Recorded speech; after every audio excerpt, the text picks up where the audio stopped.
Catholic Caesarian Majesty of Don Carlos, King of the Romans and Emperor over Augustus, and his mother, Donna Juana, Sovereign of Castile and Leon, defenders of the Church, and rulers of barbarous lands.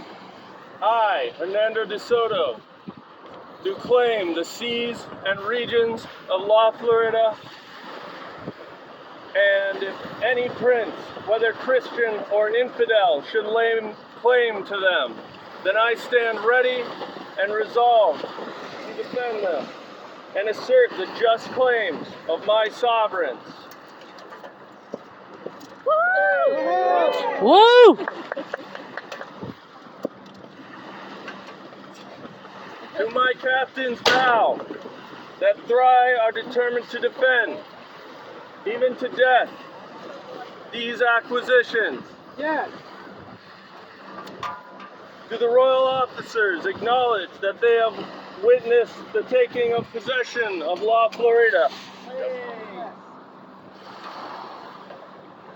Now fire a volley.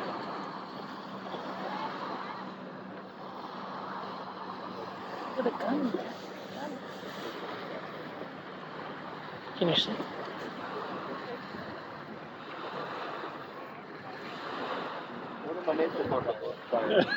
Yeah, it's true.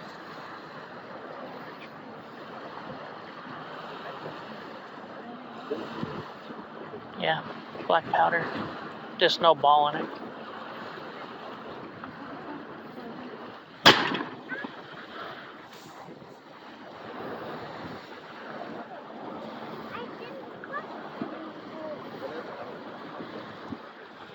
Now a prayer and thanks of our safe journey. Padre. Toream laudemos, te dominam confitemur, te etrum patrum omnis terra venetur, tibi omnes angele, tibi cele et universe protestis, tibi serapam et seraphim incessibile voce proclamate, Sanctus, Sanctus, Sanctus, Dominus Deus Sabaoth, plene sunt cele et terra miesse glory Tue. In nomine Domine et Patris et Filii et Spiritus Sanctus. Amen. Amen. Now you get this off my head. That concluded, this scene played out nearly 500 years ago. Just not here. Actually about 10 miles north of us, which is where we believe where present day DeSoto had made his landing. Now he came in shortly after about noon, on May 30th, 1539.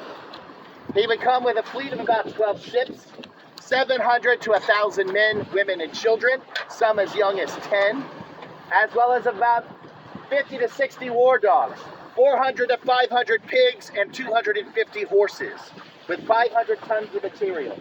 His mission was to be sent by the King of Spain, the Emperor, Holy Roman Emperor Charles V, to found a colony in a port.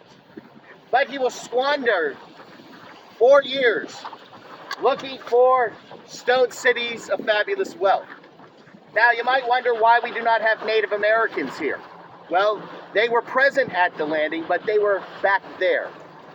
The natives had came in contact with the Spanish before.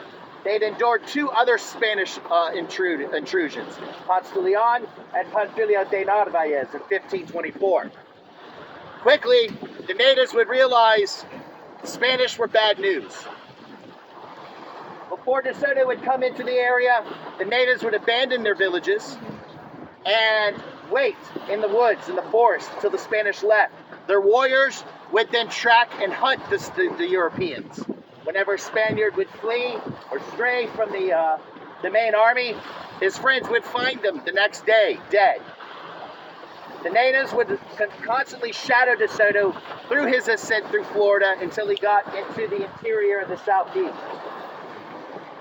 DeSoto's expedition would do more to change the early history of America than any other Spanish or European expedition before or after him. He would introduce pigs into the environment, a brand new species. Those pigs would escape the expedition and become the seed populations for wild boar that we have today. They were also the main vector for spreading disease amongst the native population.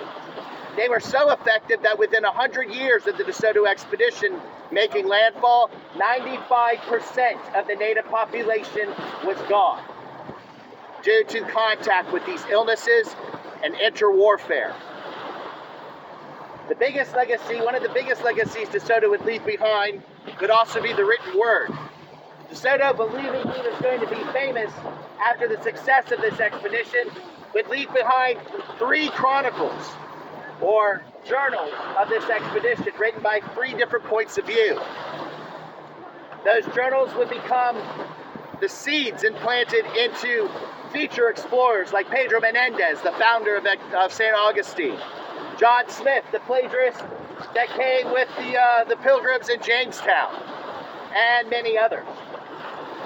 DeSoto's expedition would cover 4,000 miles in 4 years and shape what we know as today as the United States. This concludes our formal landing program, but feel free to please come up, talk to us, ask more questions, or take pictures with us. That's what they put all this stuff on for. We'd like to also give a huge thanks to many of our volunteers that have come out, dedicated their time to do this. And a big thank you to our audience, because without you, well, we'll just look really weird doing this out here. Thank you very much for coming out and enjoying these programs. As we go into our summer months, we'd like to remind you that we will be bringing back our ranging and kayak tours, our free fishing clinics, and junior ranger day camps as we go into